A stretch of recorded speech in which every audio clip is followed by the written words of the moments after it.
Assalamualaikum warahmatullahi wabarakatuh. Perkenalkan, nama saya Sinta dengan NIM 200-211 dari kelas akuntansi Malam.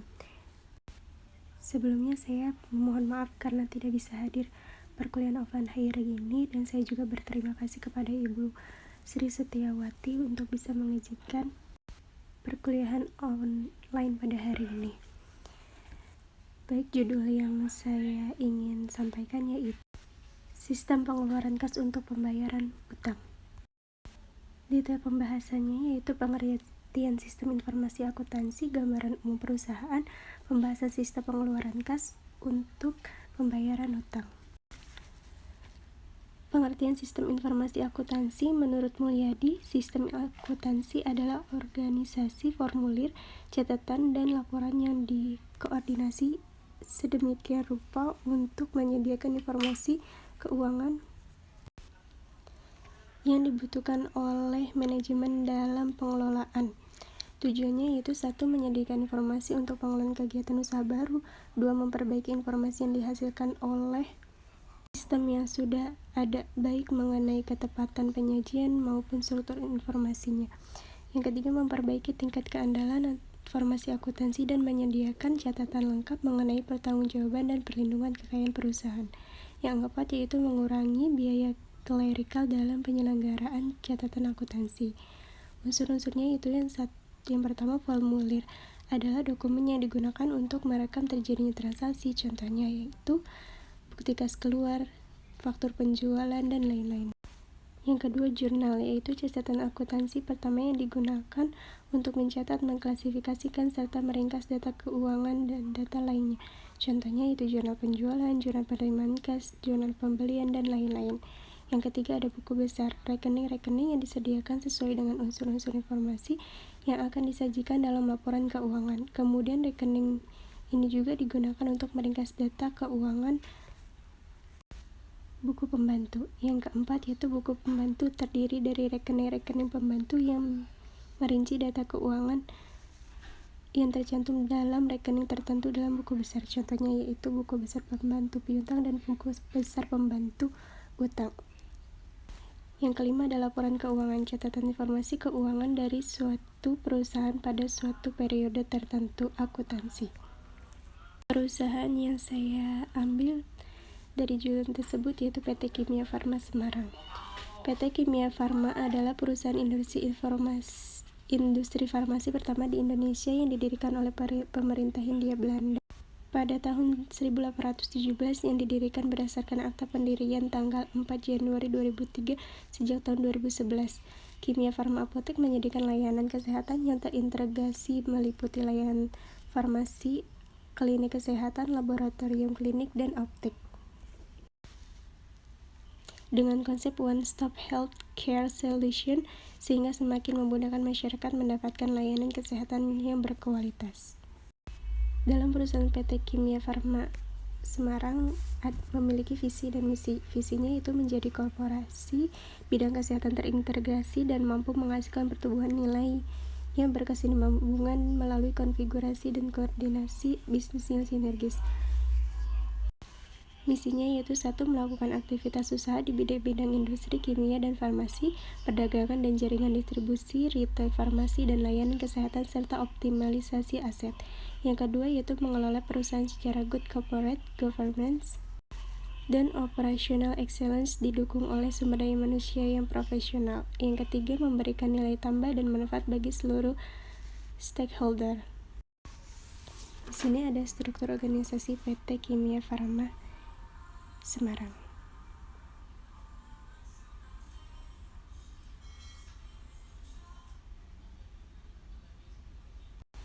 Pengeluaran kas untuk pembayaran utang. Pengertian pengeluaran kas menurut Mulyadi yaitu adalah suatu catatan yang dibuat oleh suatu perusahaan untuk melaksanakan kegiatan pengeluaran baik dengan cek maupun dengan uang tunai. Pengertian pembayaran utang yaitu pembayaran kewajiban yang dilakukan perusahaan untuk menyerahkan aktiva atau pemberian jasa di masa yang akan datang kepada pemasok akibat transaksi di masa lalu. Fungsi yang terkait. 1. Fungsi memerlukan pengeluaran kas. Jika suatu fungsi memerlukan pengeluaran kas, misalnya untuk kegiatan operasional perusahaan, maka bagian fungsi tersebut mengajukan kepada fungsi akuntansi yang nantinya akan disetujui. 2. Fungsi kas. Fungsi kas yang disetujui oleh fungsi akuntansi kepada fungsi yang memerlukan kas. Yang ketiga itu fungsi akuntansi bertanggung jawab atas melakukan pencatatan pengeluaran kas seperti beban dan persediaan. Merekam semua transaksi pengeluaran kas yang terjadi pada perusahaan ke dalam jurnal. Membukukan semua transaksi pengeluaran kas, memberikan otorisasi kepada fungsi kas. Yang keempat yaitu fungsi pemeriksaan internal. Fungsi ini bertanggung jawab dalam memeriksa laporan keuangan secara periodik atau melakukan perhitungan kas dan mencocokkan dengan hasil perhitungan dari saldo kas menurut catatan akuntansi serta membuat rekonsiliasi bank. Dokumen yang digunakan dalam PT Kimia Farma Semarang yaitu 1. Surat pesanan, 2. Faktur penjualan, 3. Faktur pajak, 4. Kontrabon, 5. Daftar pembayaran utang, 6. Voucher, 7. Surat pembayaran transfer, 8. Slip setoran dari pihak bank, dan yang ke-9 yaitu kwitansi. Yang pertama yaitu surat pesanan. Surat pesanan adalah surat yang dikeluarkan oleh PT Kimia Farma Apotek Semarang yang ditujukan kepada pemasok untuk memesan barang-barang yang diinginkan. Surat pesanan biasanya dibuat oleh bagian pembeli. Yang kedua adalah faktur penjualan. Faktur penjualan atau dalam istilah asingnya yaitu sales invoice adalah lembar bukti tagihan atau bukti transaksi dari pemasok kepada PT Kimia Farma Apotek Semarang atas pembelian suatu barang atau jasa. Faktur penjualan biasa dikirim oleh pemasok bersamaan dengan atau setelah pengiriman barang atau jasa. Yang ketiga ada faktur pajak. Faktur pajak adalah bukti pungutan pajak yang dibuat oleh pengusaha kena pajak yang melakukan penyerahan barang kena pajak atau penyerahan jasa kena pajak. Faktur pajak dikeluarkan oleh pemasok kemudian dilimpahkan kepada PT Kimia Farma Apotek Semarang akibat adanya pembelian barang kena pajak. Yang keempat ada kontrabon atau tanda terima sementara. Kontrabon adalah sistem pelunasan dengan melakukan penukaran faktur-faktur jatuh tempo kepada PT Kimia Farma Apotek Semarang untuk mendapatkan persetujuan penagihan. Nantinya faktur-faktur asli yang telah diterima oleh PT Kimia Farma diganti menjadi sebuah dokumen penagihan atau kontrabon. Yang kelima ada daftar pembayaran utang dagang, yaitu daftar pembayaran utang dagang digunakan untuk mencatat jumlah utang dan memeriksa pembayaran utang sesuai tanggal jatuh tempo utang. Yang keenam ada voucher pengeluaran utang dagang. Adalah formulir yang digunakan sebagai tempat mencatat pengeluaran yang disiapkan oleh PT Kimia Farma Apotek Semarang untuk membayar utang dagang kepada pemasok melalui rekening bank. Yang ketujuh ada surat pembayaran transfer. Surat pembayaran transfer adalah surat permohonan dari PT Kimia Farma Semarang kepada pihak bank untuk mentransfer sejumlah uang ke rekening para pemasok. Yang kedelapan ada slip setoran dari pihak bank. Slip setoran disebut juga deposit tiket, yaitu formulir yang ditandatangani PT Kimia Farma Apotek Semarang, diisi dengan perincian setorannya melalui jenis seperti tunai, cek, dan biliet giro. Dokumen ini dapat dijadikan sebagai referensi apabila terdapat perbedaan antara pencatatan bank dan pencatatan nasabah. Biasanya bank memelihara dokumen ini sampai dengan dilakukannya rekonsiliasi bank.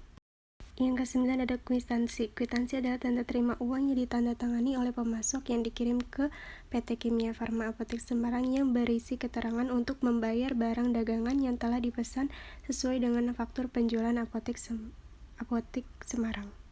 Catatan yang digunakan. Yang pertama ada buku besar. Buku besar bank digunakan perusahaan untuk mencatat seluruh voucher-voucher penerimaan dan pengeluaran khusus melalui rekening bank termasuk pengeluaran utang dagang kepada pemasok. Yang kedua ada register cek. Register cek yang digunakan untuk mencatat pengeluaran kas dengan cek atau biliet giro, yaitu laporan pemakaian biliet giro. Laporan pemakaian biliet giro dibuat oleh bagian kasir setiap jangka waktu seminggu sekali. Berfungsi mencatat pemakaian biliet giro perusahaan yang telah dikeluarkan untuk pembayaran utang dagang. Jaringan prosedur pengeluaran kas untuk pembayaran utang. Yang pertama, prosedur pembelian. Memeriksa stok persediaan yang terdapat di sistem komputerisasi dengan gudang.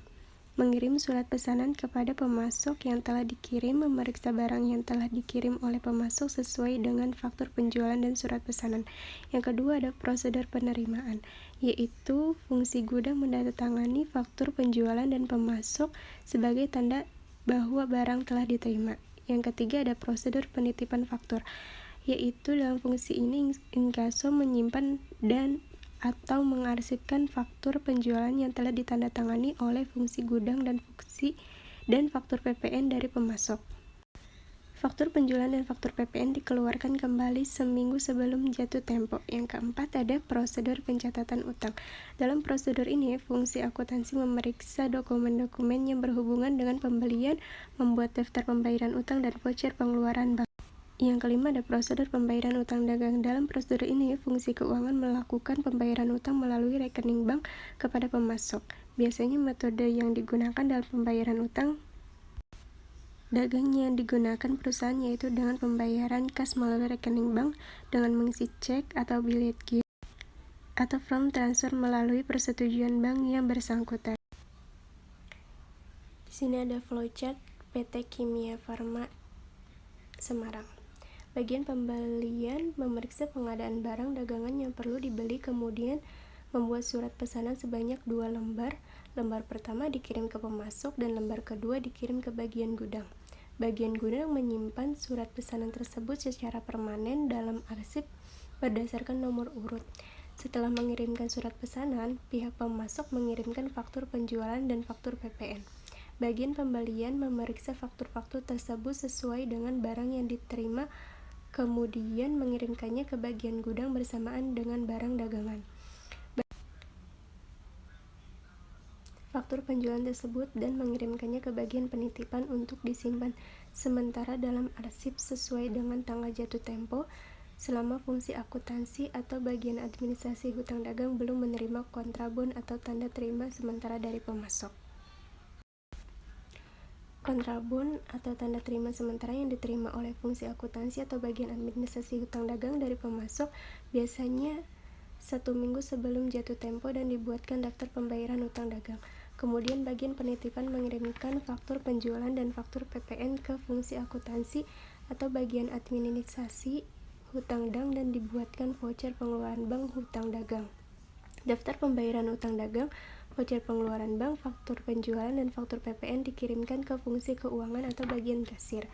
Dalam pembayaran hutang dagang, voucher pengeluaran bank atau faktur penjualan dan faktur PPN yang diterima dari fungsi akuntansi atau bagian administrasi hutang dagang dibuatkan cek atau bilet giro atau from transfer. Sebelum fungsi keuangan atau bagian kasir membuat cek atau bilet giro atau from transfer harus meminta persetujuan dari bank untuk mentransfer dana ke pemasok dan membuat surat pembayaran transfer. Cek atau bilet giro atau from transfer dan surat pembayaran transfer ditandatangani oleh kepala bagian manajer dan dicatat di register cek dan melakukan pembayaran kepada pihak pemasok. Kemudian pihak bank memberikan slip setoran sebagai bukti transaksi bahwa dana yang ada di rekening perusahaan telah ditransfer ke rekening pemasok dan dicatat ke buku besar bank oleh fungsi keuangan bagian kasir.